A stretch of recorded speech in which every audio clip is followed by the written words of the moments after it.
Every guy wants some version of the same thing.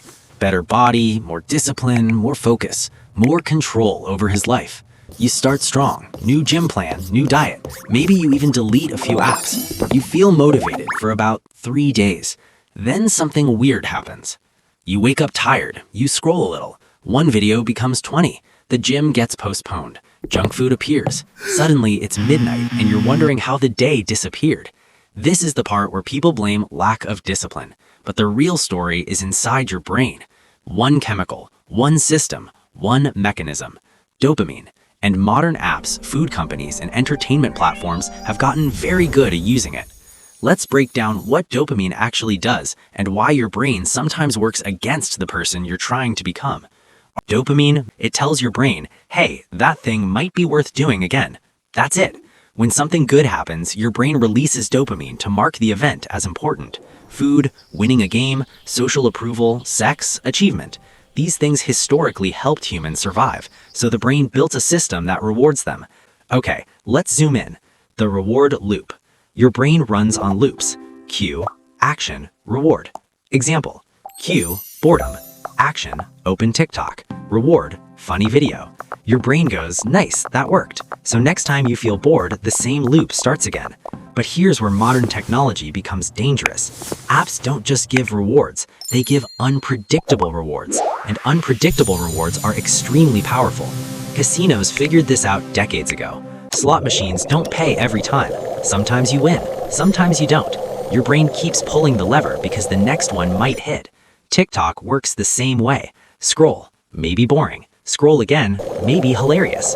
Your brain starts chasing the next hit. The same loop repeats. Scroll, reward, and your brain quietly rewires around it. Okay, now let's talk about intensity. Super stimulus.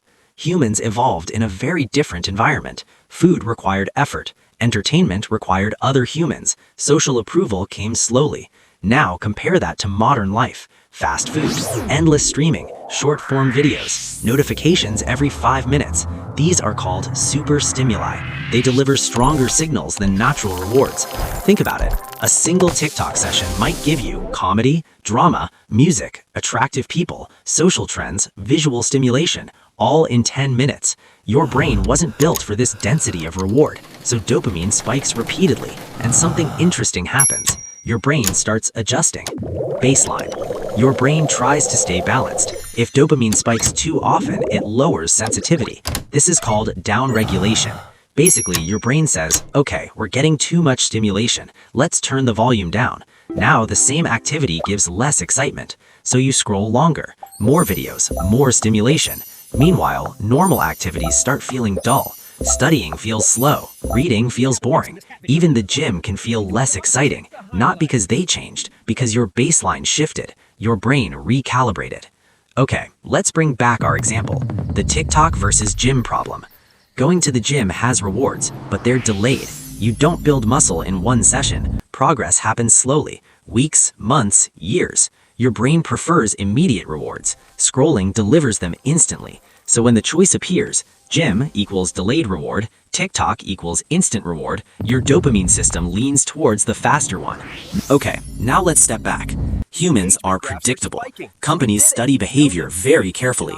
They run thousands of experiments. Which thumbnail gets more clicks? Which sound keeps people watching longer? Which algorithm keeps users scrolling longer? Every change is tested. If it increases engagement, it stays. So the system becomes better at holding attention. Not because the companies are evil, because their business model depends on time spent. More time on platform equals more ads equals more revenue. Simple economics. Your attention literally became a product. Okay, now let's talk about what actually helps. Reducing noise. The brain adapts to whatever environment it lives in. If stimulation is constant, baseline rises. If stimulation is reduced, baseline slowly resets. This is why people talk about things like deleting apps, turning off notifications, or limiting screen time. It's not magic, it's environmental design. Less stimulation means your brain becomes more sensitive to normal rewards again. So activities like exercise, reading, learning, conversations start feeling more engaging. But this doesn't happen overnight. The brain adjusts slowly. Weeks, sometimes months. Okay, now let's address motivation. Motivation is unreliable. Most people wait to feel motivated. That's backwards. Action comes before motivation. You start the workout, then the brain releases dopamine because progress is happening. This is called the progress effect. Small wins create momentum, which creates more action, which creates more dopamine. The loop reverses. Instead of scroll reward, you build action, progress, reward. And over time, that loop becomes easier. Okay, let's bring it home. Rapid recap. Dopamine isn't pleasure, it's motivation. Your brain remembers rewards. Apps use unpredictable rewards. Unpredictable rewards keep you hooked. Short-form content floods the dopamine system. The brain lowers sensitivity. Normal activities feel less exciting. Instant rewards beat delayed rewards. Notifications trigger anticipation. Constant novelty fragments attention. Companies optimize engagement. Your attention became a market. Reducing stimulation resets sensitivity. Action can rebuild motivation loops. Final takeaway. Your brain isn't broken. It's doing exactly what it evolved to do. Chase rewards. Therefore, the only solution is deprive your brain of stimulus, turn it grayscale, throw it away.